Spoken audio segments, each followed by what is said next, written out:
Hey everyone, Mr. Happy here, and welcome to Mondays with Mr. Happy, aka Mr. Happy Mondays, the weekly Q&A show where you ask me questions and I answer them. I'm still fresh off all the news from the JP Fan Festival, and I've got plenty of videos planned for this week. So the intro I'll keep short because I'm sure I'll get tons of questions about that stuff. I don't need to share any overall thoughts. I'll have videos, I'll have Q&As, I'll have all the stuff that I normally have, and that will answer the majority of questions, I am sure. So let's get right into it. Thank you to our sponsors over on Patreon for supporting. Nobody has to support over there. There's no bonus support expected at all on the channel. But if you do enjoy it, consider becoming a member, consider doing Patreon, any of those things. There are always options in case you want them. Also, for the next probably about month or so, I'm going to have a link in the description. As you know, I do like a bunch of sponsorships over on Twitch. And sometimes I like to include them in my YouTube videos because why not? It gets it in front of more people. I don't have to do any sort of like formal work or anything like that. And I'm doing one with Factor. It's one of the HelloFresh subsidiaries, but they make the meals for you. So they just ship you the pre-cooked meals. Then you take a few minutes to heat them up. I've done that before. I've done all the HelloFresh subsidiaries before, but I have a 50% discount link for that. And they also include 2 little wellness boost shots, like you just knock them back and it's got, vitamins, minerals, antioxidants. You got a few choices between the ones you could take, but I'll include a link to that. And if you want to support the stream and try that out, give it a look-see. I've used services like that for years, though not as of late, but of course, now that I'm doing the sponsorship, I'm back on it, which is a nice little thing to do. So just figured I'd shout that out. You'll probably hear me shout that out in the weekly Q&As for the next few weeks. Anyway, with that, let's get into the Q&A. That's a hashtag, all right. Hashtag first Mondays with Mr. Happy, where Happy actually records a 2024. What if I am actually doing this from 2023 still, but I just predicted what you would all write? I don't know how that's possible, but yeah. Hi, Happy, and happy squared. And happy squared New Year from Mr. Happy and the Kitties. And Lolly Host for the salutations for any missing ones. Hopefully we don't have any missing salutations. A couple of post-FanFest questions for you and the comments. One, is Galul Jaja a special type of mammal jaw, or did he evolve? The two-headed mammal jaws are a really rare breed. I think they have a specific subset of names in Final Fantasy XI, but they are usually risen to power because they are born that way. Being 2 mammal jaws, they usually have the strength of 2 of them to boot. And I think that's fairly obvious with Galul as well. 14 will probably expand upon the type of mammal jaw Galul is, but we don't know all the surnames and subnames of all the different races of mammal jaw, all the different types of mammal jaw you can encounter. So that's information I'm sure we'll get. 2, he is the ruler. Yes. Our new Hrothgal friend is the daughter. Correct. Although it would appear adopted. 3, and now the bigger question. There are several references to past Final Fantasies from the info that we have. Is there one or several storylines from Final Fantasy you predict Dawntrail drawing from? No, because most Final Fantasy expansions don't pull from a Final Fantasy for their story. Endwalker is the only one, and realistically, most of the Final Fantasy IV elements of Endwalker were pretty sporadic on release and didn't become super evident until we actually got into the post-Endwalker MSQ. Like, yeah, obviously Paladin being the main job, exchanging from Dark Knight the expansion before, going to the moon, Tower of Babel, Tower of Zot. Don't get me wrong, there were 4 references, but it was way lighter on 4 references initially than we thought, and the story structure was nothing like Final Fantasy IV. So it's really only the 4 Fiends and Golbez and Zeramis that really were on track for that stuff. And even that was ultra 14ified compared to the way it's done in Final Fantasy IV. So no, I don't think they're pulling from any particular one, and that's very much not the norm. So just enjoy it for what it is. Hashtag Mr. Happy Mondays. Happy New Year's, Mr. Happy. Happy New Year. Following the influx of new players and raiders during Endwalker's release, and given how many of them I personally met is interested in Ultimates, but don't know how or which ones to start on, given how Endwalker released DSR and Top, arguably the most draining and taxing of the Ultimates, what would be your opinion on a potential Uwu-like Ultimate for Dawntrail? I thought we didn't need a second. Top I consider equal to DSR in a lot of ways. I don't find either one of them more or less frustrating overall. It's more like separate reasons, I suppose. Like I dislike this about this one and like this about this one. They have different pros and cons. I don't think if we're doing more than one Ultimate, which we are, Mr. Ozma has already said that we're doing more than one in Dawntrail, that I don't think we can have 2 of them on the same. I know it seems regressive to pull back and make one easier, but it's not even about making one easier. It's about conceptually making it less of a cluster because that's essentially what they did with both DSR and Top. They clustered so much on top of each other And it made it like really, really overwhelming. I don't know if I foresee that happening with Eden. And I think also some of it is a result of more recent raid tiers from Stormblood onward being more, well, I guess even with Heaven's Word, but just more recent fights being more mechanically puzzling more frequently, which leads into the Ultimates being a bit more mechanically puzzling in a lot of ways, or a lot more demanding in a lot of ways. But I don't think we want two back-to-back that are like top and DSR. If you're going to have ones that are like that, then I feel like there needs to be a space between them, aka a 0.1, 0.5 kind of deal, and not the 0.1, 0.3, which is honestly what I'm expecting. But I also don't think they should strive to make one that is deliberately easier. It's just kind of a weird position to be in, because I don't think they, again, think they'll design one like Uwu, but it's more like, or even T, I suppose, at that matter. It's more like just conceptually what they bring together ending that way, and without them aiming for it, it's just a toss-up. So we'll just have to wait and see. Hashtag Mr. Happy Mondays. Well met and Merry New Year. Going for the combination Christmas, New Year salutations. What was your personal favorite game of 2023? God, I hate trying to sum up everything into one answer, because I don't know. I don't think of one favorite. Like I have to, I guess if I think about it, Octopath is pretty high up there. 16 is really high up there. And then the rest kind of all fill in spaces that I really enjoy. Like, I was surprised at how much I loved Lies of P. Lords of the Fallen didn't really do it as much for me as I would have liked. Elden Ring was February, so I guess Elden Ring was February 2023, wasn't it? Yeah, I guess actually, no, Elden Ring wins. I've gotten so much replayability between mods and randomizers and heckin' crowd controls and all that kind of stuff with Elden Ring, and I am so very much looking forward to the DLC for that. Yeah, you know what? No, I'm going to give that to Elden Ring. That's a pretty hands down easy answer for me, assuming I'm remembering the release date correctly. Hashtag Mondays with Mr. Happy. What's happening, my guy? Ha ha ha. Hope all is well. It's doing good for me. Hopefully it is for you too. Commenting post FanFest to ask how you feel about the polarizing opinions on Pictomancer. I've seen some people who are really into the animation style, while some seem to be struggling to take it seriously or see it fitting into the current roster of jobs with its ultra saturated color style. All right, hold on. Let me finish reading it first. I find myself falling somewhere in the middle. I think the concept is really neat, but the oversaturated art style is sticking out a bit to me. What are your thoughts? Man, isn't like one of the biggest complaints about how everything is like just so derivative and similar to each other? Like, hasn't that always been like a really major complaint? Not just the homogenization of skills themselves, but the homogenization of how things kind of all meld together and are almost indistinguishable from one another. Isn't something kind of taking another route from that, right in that sweet spot? I love it. I think it makes perfect sense for what it actually is. And it would be, let me put it this way. It would be weird if the art looked like normal spells. You know what I mean? Like if it looked like you were drawing a legitimate close to realistic thunder spell, or close to like what the other graphics thunder spell looks like. That's how you distinguish it visually from everything else. I've seen more salt about it, about the fact that it was even Pictomancer, even though it was pretty clear that it was Painter, Pictomancer, whatever they wanted to call it, and then, or the other category, which was the category I like threw my lot into, I thought was the less likely category, but only because I thought that the whole paint, the names of the turtles being too obvious. I was like, oh, it's too obvious, man.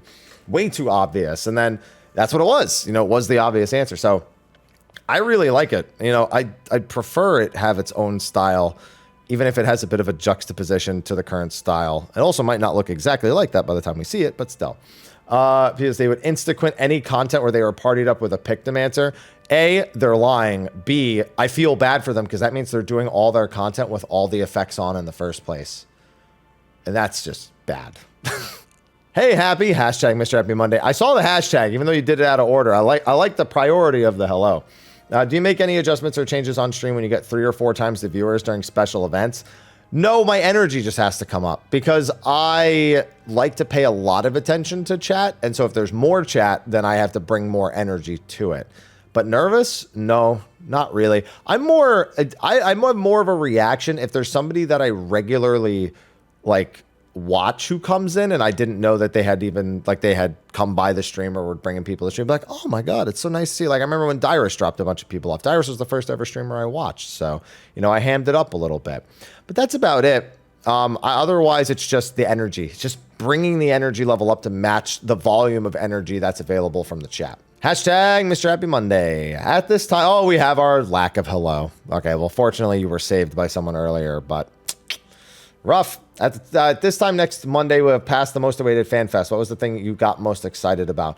I don't have a most excited. I just like getting new information because I like Final Fantasy XIV largely as it is, and the adjustments I want to see are often to the things where they fall short. You know, things like Criterion rewards or Island Sanctuary or ideas that don't land. Like, I like to be critical of things as they happen, but be excited at the prospect of what they could bring. So I don't really ever have like a most excited thing. I'm planning on exploring almost all of the things that they present in any given FanFest, so it's all content for me. I'm not only looking for the raids. I'm not only looking for crafting and gathering. I'm not only looking at the story or the Final Fantasy XI references or I'm not only in any of those baskets. So every little thing, I just have to weigh my interests, and I'm usually pretty equal about a lot of them. So yeah, I try not to be too specific about what I demand to see from my fan festivals. Hashtag Mondays with Mr. Happy. Hi, Haps. Hi. You doing all right? I'm doing all right. With Pictomancer revealed, which of the 2 new jobs will you level first? So I usually level a new job through the main scenario, and I'm a bit torn. I think I'll wait until Mediator/job skill related stuff comes out in order to make that decision fully.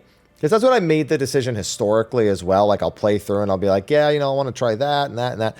And before that point, it just seems so surface level because there could be some stuff. Like, one of the existing jobs could change so much to the point where it basically is a new job, you know, like the Dragoon and Astra reworks we're expecting. And that could be of the most interest to me, and then I want to do the MSQ through that. But for content purposes, I tend to do one of the 2 new jobs, and I'm assuming I'll end up picking Viper.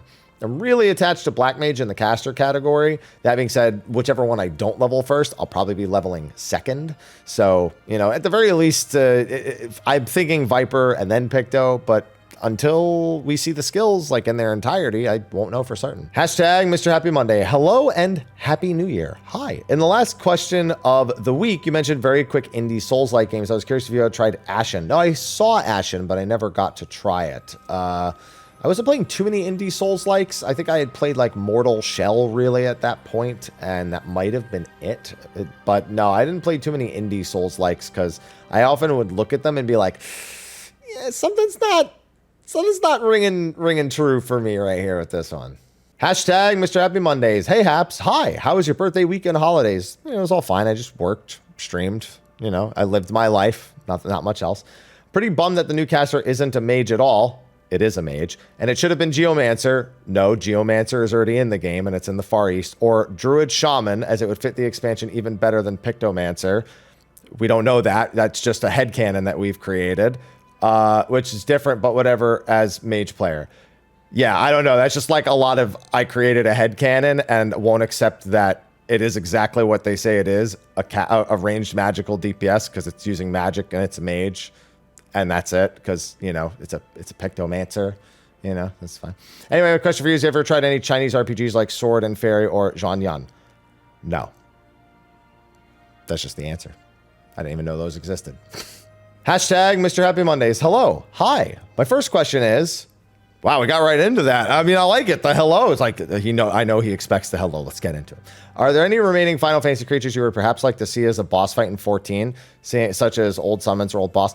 I tend to not ask for those things because when they come, I want to be like ready to see, like I want them to make sense. I want it to feel natural that I would expect something. So like, for example, when they said Endwalker was like very Final Fantasy IV inspired, I'm like, oh, so the trial series will be the Four Fiends, Golbez, and Zeramis. And I was right. In Heaven's Ward, when we saw Azus Law, I'm like, oh, that's a floating continent. And look, the Warring Triads up there. I bet that's the trial series. Bam. I like context to dictate when we see things or the surprise that we see them in the first place, more so than I demand this boss in this game. Because I, in my head, want to create a context, a reasonable and lore-supported context for why I would be seeing these things. It's why the Omega raids, just kind of shoehorning in bosses, as cool as it can be, is for me on the lamer side, because the lore explanation is because Omega said so. He heard a story somewhere and recreated it in his head. So I try not to think about that, because I also like the idea of Final Fantasy games making something future Final Fantasy games will reference. Great example is Diablos from Final Fantasy VIII. That was the first time we saw him. The game created him. It didn't pull from a past game.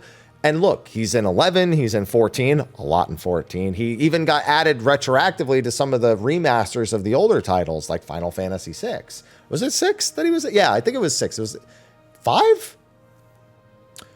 I don't remember. I think it's 6. I'm pretty sure it's 6. But like I love the thought of a new idea becoming that. So as cool as it is to get them, I also love seeing something set the next trend. I mean, you even mentioned the Minotaurs from Final Fantasy VIII as well, the brothers. Like I like to see that. We actually have the brothers, although they do the Final Fantasy XI brothers. We have them. They're in Eureka. But they use the Final Fantasy XI version of brothers and not the Final Fantasy VIII version of the brothers. Question, now that we know both jobs, which do you think will get the deluxe edition weapon glam? Oh, Viper.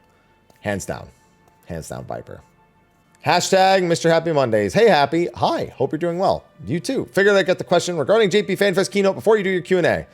Good idea. I love pretty much all the announcements, and I'm genuinely very happy we got Pictomancer over Green Mage. I was starting to think Pictomancer was a lost cause. I mean, I always thought it was one of the two obvious answers, but it was always the more obvious, so I didn't want to lean into it. I'm also super interested in this cosmic exploration and how it'll tie into Dawn Trail or a future expansion, if at all. The question, though, is regarding the brand new type of battle content that was announced at NA FanFest. Well, okay, so they didn't say we are getting one. They said that Deep Dungeon was currently a plan, but that they had some other idea for some brand new battle content. So essentially they were weighing what they were really going to do. And they said back at NA, they weren't 100% certain they were even going to do the Deep Dungeon that they were announcing. No matter what it is they are planning on doing, it's not set in stone. And I know that that's not, you're not exclusively referring to that statement. There was a separate statement where they said we also have some other brand new battle content plan, never before seen battle content plan, so please look forward to it. But if it's something that's so early in development, there's almost no point in talking about it, no way to properly give you the information to convey what the point of it even is, then there's no reason in talking about it, especially because we probably won't see said thing for at least a year after Dawn Trail comes out. That's why I was even surprised to see some of the details they were starting to give. Like, we know Beastmaster is the limited job, but we won't see that till late in Dawn Trail, so over a year again. The exploration zone, we probably won't see till 0.25 or 0.35, but you know, so they just confirmed, because they've been mentioning it in interviews, that they were going to do it. So I don't see much of purpose in announcing things that far in advance, because it's sooner or later, if they are going to do these unique things, we're going to get it in a live letter closer to when we'll actually get to do it, instead of every live letter after them saying they're going to do it, us going, well, what about that? Well, what about that? Well, what about that? I much prefer that approach over them elaborating on something that is so early, it's not yet even set in stone. They can't even fully convey what it is they are trying to do. And it's why I'm surprised they even had talked about some of the other stuff. So, yeah. Hashtag Mr. Happy Mondays with a maybe spoiler. Maybe. Hey, Haps. Hi. Enjoy the FanFest keynote. You damn right. With most of the information now available, can we get any other happy predictions that are just wild enough to be true? Mine would be the reason we don't see half the Scions in the arts, because they all changed jobs to limited. Okay. Well, no. Now that's not even, what is that? That's not copium or hopium. That's trollium. That's what that is. So a prediction that's wild enough to be true? No, not really. I need more context for things now, because we don't really have enough context for anything. It's just like a bunch of broad ideas and announcements and whatnot.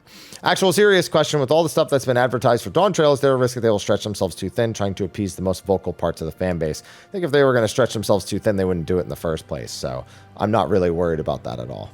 Hashtag Mr. Happy Mondays. Hi, Happy. Hi. FanFest JP was really good and with good surprises. I enjoyed it. Compared with other expansions, Dawn Trail have every type of side content except for the trial series. I mean, it's going to have a trial series. There's going to be an extreme trial every single patch. Although you could be meaning like it could be MSQ again instead of being side content. Yeah, I mean, there's always that, but there will be a trial series. They don't normally tell us what the trial series will be until we're getting closer to the 0.2 patch. We didn't know about the Four Lords at all until the 0.2 patch. You know, we just kind of got into starting to figure out what was going to happen. And we got the like kind of teaser at the end of 6.1. So yeah, It's just a trial series of other side contents that Dawn Trail will not have that we know of. I was actually having this discussion on stream today. That we'll have extreme trials. You don't have to worry about that. Whether or not it'll be MSQ or not, debatable. But it's not even debatable. We don't know because we can't debate it. It's the opposite of debatable. Yeah, there's other like small things that we don't know much about, but like the things we don't learn about in advance, like a custom delivery quest line or what the tribal quests will be, or we know about Hildebrand, or something like Tataru, like those extra side story quests that we come to expect, or I'm trying to think of other small, like they didn't mention a new housing area, for example, or anything in regards to apartments. That would technically count. We know that Island Sanctuary is being replaced with the Cosmic Exploration. So, I guess, we won't have another island for Island Sanctuary. But it's all those kind of things. Like we know all the small enough details they've kind of just like poked at occasionally. But no, most of the important stuff's going to be there. It's going to be quite dense. Hashtag Mr. Happy Monday. Hey, Haps. Hi. Has Yoshi P ever explained why Orcs, Quadabs, or Yagato aren't being added to 14? I'm not the biggest fan of Moblins and Hanu. It feels lazy to reskin older Beastmen. Well, they're trying to explain that the Beast... I mean, to be fair, Final Fantasy XI did the same thing with the Moblins. They made Goblins and Moblins. There's two different tribes. They're essentially creating... Because let me put it this way. Out in the jungle, I wouldn't expect, given what... the three you're referring to are, to run into Orcs, Quadabs, or Yagato. Not out in the jungle, not out in these futuristic areas. So it's all about creating an environment and a culture that makes sense for what's over there and building the world out around it. These right here, obviously, as Moblins do as well, have their own reasons for existing, their own demographics, their own cultures, the areas they like to live in, like those are all well defined there. Now the Moblins, not that much different in that regard, but the Hanu, it's basically just showing that not everything is so linear around Eorzea. That Eorzea, like every place has this exact unique thing. There can be different tribes, different cultures that look similarly but act differently. And they're not all good, they're not all bad. They all just have their own personalities, their own beliefs, their own everything. So it's not about reskinning tribes or not adding new ones. It's all about just adding scope to the world and kind of reminding us that Eorzea is just a small portion of it. And that doesn't necessarily mean, like, that's like wondering why there are all the other enlightened races over there as well, because cultures move and they travel and they appear in lots of different locations, but they also adapt to the locations that they end up in. I totally understand what you're saying about wanting to see, I guess, another variety of things, but also they didn't say they're not being added to 14. Remember, we have Echoes of Vana'diel, and we don't know the scope of that yet. So things like this could appear there. We just don't know enough about it yet. And we'll probably learn at some point. Hashtag Mr. Happy Mondays. Hello. Hi. I don't know why I answered like that. Been watching for a long time, but never knew what to ask until now. Well, welcome in and thanks for asking. You mentioned in last week's you were bad at holding on to VODs for a while there. As a person who has off and on dabbled in both streaming and trying to make YouTube videos, I've always struggled with wanting to use stream VODs for content for YouTube videos, as the VODs I save on my computer tend to be gigantic in file size. What is your recommendation for keeping VODs saved and available for use for YouTube videos? Make a YouTube channel and back them all up there, like I should be doing. I technically have a VOD channel, but I only let playthroughs get uploaded to the VOD channel. So I don't like just take every single VOD and post it there, which is something I honestly should do. That would be my recommendation. The only problem is if you really, really want high quality VOD saving, then you record and stream at the same time, and your recording settings are made for something that looks better when you actually go to edit it, because it's being recorded locally and with the different settings. It requires a lot of PC power, especially if you're doing a single PC setup. And of course, a metric ton of file space, in which case, yeah, you're going to just need massive storage set aside, and also probably not to stream for 7 to 8 hours a day. That's better if you're like doing, 3 to 4 hours at any given time, because then you're not accruing like 20 gigabytes of files like I am every single one of these weekly Q&As I record is like 20 gigs. And obviously it's, again, a different quality than what I would be live streaming to. Like a 2-hour live stream is like 5 gigabytes of quality, but still, I mean, you kind of get the point of what I'm saying. I recommend making a YouTube channel, a separate one, and backing them all up there. Like Literally, if you stream on Twitch, you connect Twitch to the YouTube channel and you just click upload to YouTube and you just let the bot exist there. You don't have to make it public. You don't have to do anything, but it will at least allow you to archive them. Hashtag Monday after JP. I don't know why the JPF, the JP FanFest, the 3 capital letters really started throwing me there with Mr. Happy. Hey, Mr. Happy, you hype? I'm hype. You hype? I'm hype. I'm hype as someone who put his name on Pictomancer hat. That JP FanFest certainly was a surprise, as despite calling it, I didn't seriously think they'd do it. Though it is shaping up to be something totally original, similar to Astro.